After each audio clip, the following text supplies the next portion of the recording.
لله رب العالمين والعاقبة للمتقين والصلاة والسلام على أشرف الأنبياء والمرسلين أما بعد أعوذ بالله من الشيطان الرجيم بسم الله الرحمن الرحيم يا أيها الذين آمنوا اتقوا الله حق تقاته قال الله تبارك وتعالى في القرآن المجيد في مقام آخر انما يخشى الله من عباده العلماء صدق الله العظيم وصدق رسوله النبي الكريم ان الله وملائكته يصلون على النبي يا ايها الذين آمنوا صلوا عليه وسلموا تسليما اللهم صل على سيدنا ومولانا محمد معدن الجود والکرم وآلہ وصحبہ وبارک وسلم۔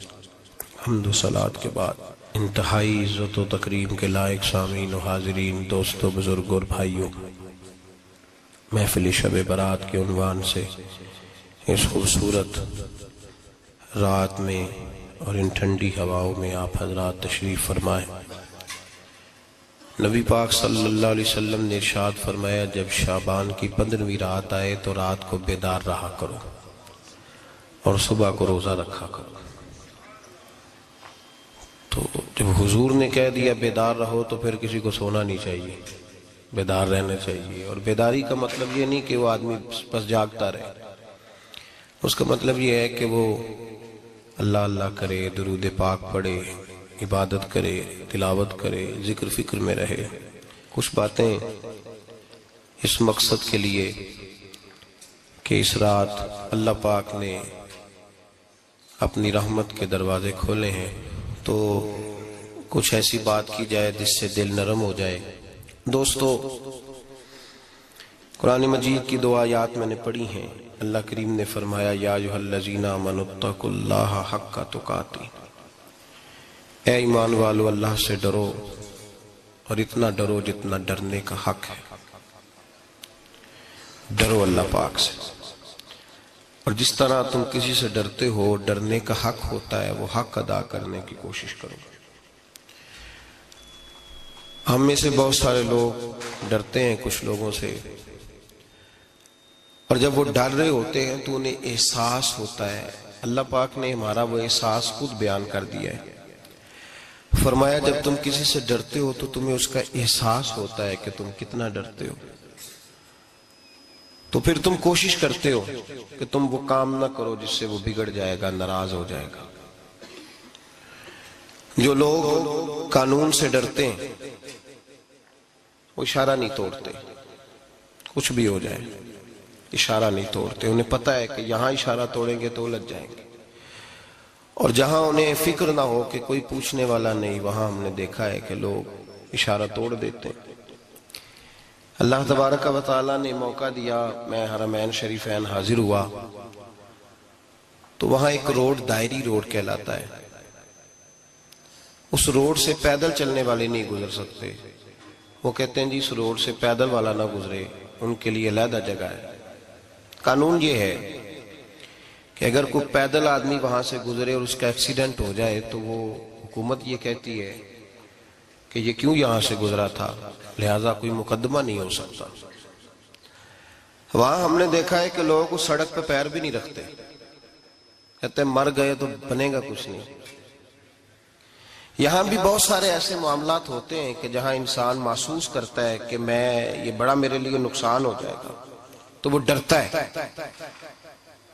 ایک چھوٹی سی بات ہے کہ رات کو کوئی آدمی اپنا دروازہ کھلا رکھ کے نہیں سوتا، حالانکہ کوئی عرض نہیں، کبھی کھلا رہ بھی جاتا ہے، اور اگر کبھی رہ جائے تو جس کی ذمہ داری بند کرنے کی ہو اس کے ساتھ پھر جو رویہ ہوتا ہے گھر والوں کا، یہ خوف ہے ہمارا اندر کا، تو بڑی شدت کے ساتھ ہم اس شخص کو سخت سست کہتے ہیں، ڈانٹتے ہیں، کہتے ہیں تو نے خیال ہی نہیں کیا، جمع پونجی لٹ جاتی تو یہ خوف ہے، یہ ہمارا اندر کا یہ خوف ہے۔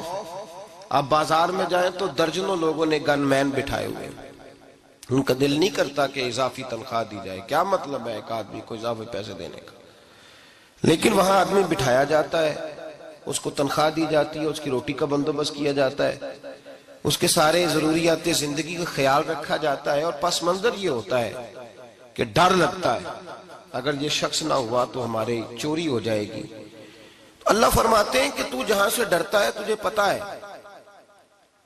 تو اس طرح کر کہ مجھ سے بھی اتنا ڈر جتنا ڈرنے کا حق ہے۔ یہ جھوٹ موٹ کا ڈراوا نہ پیدا کر کے اوہ اللہ معاف کرے جی، اچھا جناب بڑا ڈرتے ہیں آپ اللہ تعالیٰ سے، آپ نے تو کانوں کو ہاتھ لگائے، تو پھر آپ کیا کر رہے ہیں؟ اللہ معاف کرے جی میں تو بات نہیں کرتا، بس 2-4 آدمیوں کی پگڑی اچھالوں گا، اس سے زیادہ نہیں۔ ڈر لگتا ہے جی بات کرتے ہو، 15-20 آدمی بس میرے قابو آئیں گے۔ یہ کس قسم کا ڈر ہے؟ ڈرنے کا حکم دیا، اور میرے رسول کریم سید عالم صلی اللہ تعالی علیہ وآلہ وسلم نے ارشاد فرمایا کہ تو رب کریم سے دنیا میں ڈر جا جس طرح ڈرنے کا حق ہے۔ جب قیامت کا دن آئے گا تو اللہ تجھے ڈرائے گا نہیں بلکہ اپنی رحمت کی چھاؤں میں جنت میں داخل کر دے گا۔ یہاں ڈر، ایک جگہ تو اللہ نے فرمایا ڈرو، اور کچھ جگہوں پہ فرمایا کہ جو میرے علم والے بندے ہیں نا، جن کو میں نے علم دیا ہے، عالم ہیں، ان کے بارے میں فرمایا کہ ان کے دلوں میں میری خشیت ہے۔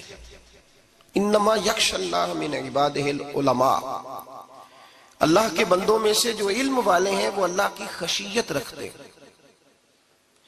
قرآن نے ایک جگہ کہا ڈرو، خوف کا لفظ بھی استعمال کیا، وَلِمَنْ خَافَ مَقَامَ رَبِّهِ جَنَّتَانِ، خوف بھی ہے اور خشیت بھی ہے۔ ان دونوں کا معنی ایک ہی ہے، ڈرنا، خوف کا معنی بھی اور خشیت کا معنی بھی، ڈرنا۔ جب آپ علماء لغت کو پڑھیں گے، عربی ادب کو جاننے والے لوگوں کا مطالعہ کریں گے تو انہوں نے یہی لکھا ہے کہ ان دونوں کا معنی ڈرنا ہے۔ میری طرف دیکھیے، توجہ کریں، کچھ سمجھانے لگا ہوں، اس نقطے کو ضرور سمجھیے گا۔ خشیت کا معنی بھی ڈرنا ہے، خوف کا معنی بھی، لیکن جب صوفیاء کے پاس جائیں نا، صوفیاء جو قرآن و سنت کی روح کی تفسیر کرنے والے ہیں، تو وہ کہتے ہیں نہیں، خشیت اور خوف میں فرق ہے، خوف اور ہوتا ہے، خشیت صوفیاء اس کی تفسیر اور کرتے ہیں۔ وہ کہتے ہیں خوف بھی ہوتا ہے اور خشیت بھی ہوتی ہے، الگ الگ چیزیں ہیں، ایک نہیں۔ بڑی خوبصورت بات ہے، اگر آپ سمجھ گئے تو آپ کو فائدہ دے گی۔ صوفیاء یہ کہتے ہیں کہ بھائی خوف ہوتا ہے اپنے گناہوں کا، کہ میں نے یہ گناہ کیے ہیں، اگر اللہ نے مجھ سے پوچھا تو مجھے بڑا خوف آتا ہے، مار پڑے گی، یہ خوف ہے۔ پھر سمجھ لیں، ایک آدمی نے حرام کا مال اکٹھا کیا ہے زندگی میں، معاذ اللہ اس نے بڑے پاپ کیے، گناہ کیے، شراب پی، بدکاری کی، معاذ اللہ تعالیٰ ثم معاذ اللہ۔ اب اسے ڈر لگ رہا ہے کہ اللہ تبارک و تعالیٰ نے پوچھا تو میں کیا جواب دوں گا، یہ خوف ہے۔ اور خشیت یہ ہے کہ ایک آدمی سارا دن نماز پڑھتا ہے، روزہ رکھتا ہے، عبادت کرتا ہے، اللہ کو یاد کرتا ہے، پھر بھی ڈرتا ہے، یہ خشیت ہے، یہ خشیت ہے۔ جو گناہوں سے ڈرے وہ خوف ہے، اور جو رب کی ناراضگی سے ڈرے وہ خشیت ہے۔ جو کہے یار میرا رب کہیں ناراض نہ ہو جائے، میرا رب کہیں مجھ سے، بڑی خوبصورت مثال دی۔ میں نے اپنے صاحب سے پوچھا کہ حضور یہ مسئلہ کیا ہے، تو فرمانے لگے ایک بادشاہ نے ایک غریب کی بیٹی اسے پسند آ گئی تھی، تو اس نے عزت کے ساتھ اس سے شادی کر لی، رشتہ بھیج کے، وقار کے ساتھ۔ بیٹی کا باپ اپنی بیٹی کے مقدر پر رشک کرنے لگا کہ میری بیٹی کو بادشاہ نے پسند کیا ہے، بادشاہ کے شہزادے نے رشتہ بھیج دیا ہے۔ شہزادہ بیاہ کے لے گیا بیٹی کو، 20 کنیزائیں، نوکرانیاں اس عورت کی خدمت کرنے پہ لگی ہوئی ہیں، توجہ ہے، اس کا ہر حکم ماننے کو تیار ہے۔ لیکن وہ بی بی سویرے بھی رو پڑتی ہے اور شام کو بھی رو پڑتی ہے، وہ روتی رہتی ہے۔ اس سے کسی نے پوچھ لیا کہ بی بی تو روتی کیوں ہے، 20 کنیزائیں ہیں، گھر میں سکون ہے، ہر شے ہے، تو روتی کیوں ہے؟ تو وہ کہنے لگی اصل بات یہ ہے کہ جو کچھ مجھے ملا ہے میں اس کے قابل نہیں تھی، تو میں ڈرتی ہوں میرا سائیں کہیں ناراض نہ ہو جائے، وہ ناراض نہ ہو جائے، میں قابل نہیں تھی، میری اوقات نہیں تھی یہ، من آنم کے من دانم، میں جو ہوں اس کا مجھے پتا تو ہے. اس نے میری حیثیت سے، میری اوقات سے، میرے ظرف سے، میری محنت سے بڑا بڑھ کے مجھے عطا کر دیا. میری چونکہ اوقات سے زیادہ دے دیا تو میں ڈرتی ہوں وہ ناراض نہ ہو جائے، کہیں میری یہ کھیل، یہ جو میں نے گھونسلہ بنایا ہے، یہ کہیں میرا ٹوٹ نہ جائے. میرے بھائی، میرے رسول کریم سید عالم صلی اللہ علیہ وسلم کے امت کے اولیاء، صلحاء، صوفیاء، اتقیاء، صحابہ، اہل بیت، یہ لوگ جب روتے تھے تو یہ کوئی اس لیے نہیں روتے تھے کہ یہ آج دوپہر کو چینی میں ملاوٹ کر کے آئے ہیں تو اس لیے رو رہے ہیں رات کو. اس لیے نہیں روتے تھے کہ آج انہوں نے جو شکر بیچی ہے اس شکر کے اندر بورا ملایا ہوا تھا. اس لیے نہیں رو رہے کہ آج 10 15 20 لاکھ رشوت کا مال بینک میں جمع کر، اس لیے تھوڑی روتے تھے. یہ تو اس لیے روتے تھے کہ اللہ تو نے بڑا کچھ عطا کیا ہے، کہیں ہم سے ناراض نہ ہو جانا. یہ تو اس کی خشیت میں رو رہے تھے.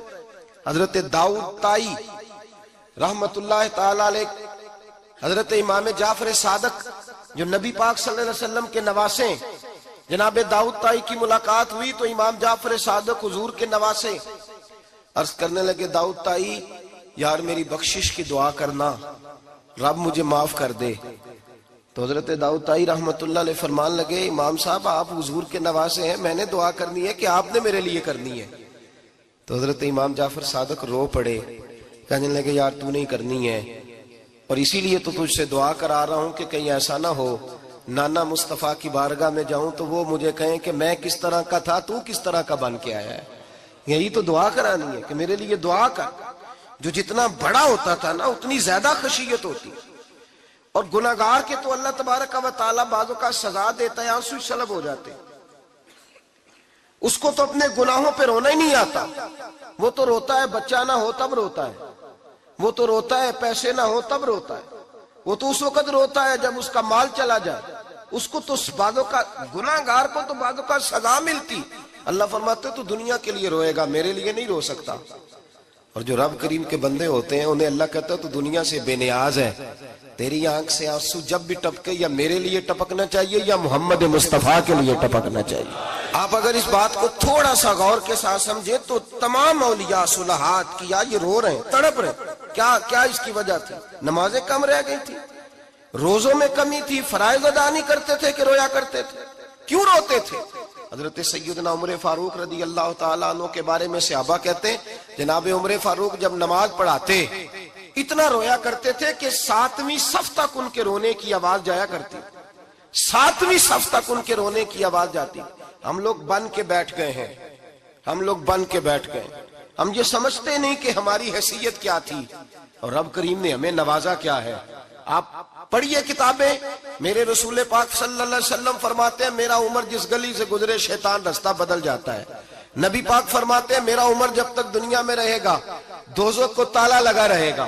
اس صاحب عزد الغابہ نے لکھا ہے نبی پاک صلی اللہ علیہ وسلم نے حضرت جبریل امین کو بلایا، فرمایا چل میرے عمر کی شان بیان کر. تو حضرت جبریل امین علیہ السلام عرض کرنے لگے یا رسول اللہ صلی اللہ علیہ وسلم 950 سال اگر اللہ مجھے عمر دے، 950 سال رب عمر دے اور پھر بھی میں عمر فاروق کے فضائل بیان کروں تو میں نہیں کر سکتا. عمر کی شان میں نہیں بیان کر سکتا. 950 سال بھی اگر میری عمر ہو. نبی پاک نے فرمایا پھر میرے ابو بکر کے بارے میں عرض کی یا رسول اللہ ابو بکر کی تو بات اس سے بہت آگے کی ہے نا. وہ نبی پاک کتنی عظمت بیان کر رہے ہیں، کس قدر زیادہ رسول کریم صلی اللہ تعالی علیہ وآلہ وسلم ان کی عظمت بیان کرتے ہیں. حضرت عمر کیا کہتے ہیں؟ وہ لوگوں کو بتاتے پھرتے ہیں کہ تم نے دیکھا ہے نا میری کتنی عظمت ہے. وہ یہ نہیں کہتے. حضور فرماتے ہیں عمر کی بڑی شان، بڑی شان، بڑی شان. اور عمر کے پاس جب بھی کوئی جاتا ہے کہتے ہیں عمر آپ کا کیا مقام ہے؟ تو عمر فرماتے ہیں میں تو اونٹ چرانے والے کا بیٹا ہوں، میں تو اونٹ چرانے والے کا بیٹا ہوں، میں تو اونٹ چرایا کرتا تھا، میں تو 10 اونٹ نہیں سنبھال سکتا. حضرت فاروق اعظم رضی اللہ تعالیٰ عنہ سے کو پوچھتے جناب عمر آپ کا کیا حال ہے؟ تو آپ فرماتے یہ تو میرے مقدر ہے کہ میری بہن نے قرآن سنایا تو میں در رسول تک پہنچ گیا، ورنہ مجھے پوچھنے والا کوئی نہ ہوتا. کبھی جناب علی المرتضیٰ کا بازو پکڑ کے کہتے ہیں علی تو نہ ہوتا تو عمر ہلاک ہو جاتا. بھائی حضور شانیں بیان کرتے ہیں. نبی پاک کہتے ہیں میرے ابو بکر نے احسانات کیے بڑے احسانات کیے میں نے، سب کا بدلہ چکا دیا، ابو بکر کا نہیں چکایا۔ اللہ کی بارگاہ میں عرض کروں گا یا اللہ تو ہی اسے بدلے دے۔ اور جناب ابو بکر صدیق سے کوئی پوچھتا ہے ابو بکر آپ کا کیا حال ہے، تو ابو بکر صدیق فرماتے ہیں مجھ سے میرے اندر کا عالم نہ پوچھو، اگر قیامت کے دن اعلان ہوا نا کہ سارے لوگ بخشے گئے ایک باقی بچا ہے، تو مجھے ڈر لگتا ہے اکیلا ابو بکر ہی بچ جائے گا جو نہیں بخشا جائے گا، مجھے ڈر آتا ہے۔ تو بھائی پن کے بیٹھ گئے لوگ، لوگوں کو پوچھ کر کے دیکھیں، کہتے ہیں کیا پاپ کیا ہے، کیا ہو گیا ہے؟ خشیت سے کانپتی ہوئی روحیں، تڑپتے ہوئے میرے رسول پاک کے غلام، اولیاء اللہ صوفیاء کرام کے رونگٹے کھڑے ہیں رب کریم کے خوف سے۔ جو جتنا مالک کو جانتا ہے اتنا کانپ رہا ہے، اتنا ڈر رہا ہے۔ جس کی آنکھوں سے آنسو خشک ہے، مطلب یہ ہے یہ رب کو جانتا ہی نہیں، اسے کیا خبر اس کا جلال کتنا ہے، اسے کیا خبر اس کا عذاب کتنا ہے، تو کیا جانے۔ ان بطش ربک لشدید، جب وہ پکڑتا ہے تو بڑا سخت پکڑتا ہے۔ حضرت عثمان غنی کو 3 دفعہ میرے نبی پاک نے فرمایا جنتی ہے، جنتی ہے، العثمان فی الجنہ، العثمان فی الجنہ، العثمان فی الجنہ، 3 دفعہ حضور نے جنت کی بشارت دی۔ میرے مصطفیٰ کریم نے فرمایا میرا عثمان گلی سے گزرے تو فرشتے بھی اس کی حیا کرتے ہیں۔ جناب عثمان غنی جن کو میرے نبی نے 2 بیٹیاں دے کے کہا عثمان میری 100 بیٹی بھی ہوتی، ایک کے بعد دوسری انتقال کرتی جاتی تو میں ساری تیرے نکاح میں دے دیتا۔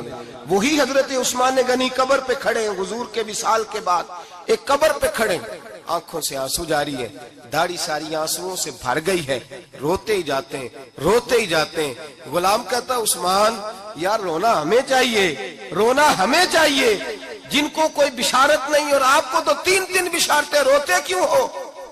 جناب عثمان غنی فرمانے لگے جس مصطفیٰ نے مجھے جنت کی بشارت دی اسی رسول نے فرمایا تھا قبر آخرت کی منزلوں میں سے پہلی منزل ہے، آخرت کی منزلوں میں سے پہلی منزل۔ سوچتا ہوں اگر رب کریم نے عثمان سے حساب پوچھ لیا، حساب کیسے دینا ہے؟ میرے مصطفیٰ کریم نے، یہ تو بات ہے نا جناب عمر کی، یہ تو بات ہے حضرت عمر کی، حضرت ابو بکر کی، جناب عثمان غنی کی۔ اور جس شیر خدا کے بارے میں نبی پاک نے فرمایا علی منی وانا من علی، فرمایا علی اور میں 2 نہیں، میں علی ہوں اور علی میں ہے۔ جن کو فرمایا من کنت مولا ہوں وہذا علی مولا، جس کا میں مولا اس کا علی بھی، اس کا علی بھی، جس مولا علی شیر خدا کو یہ درجہ دیا۔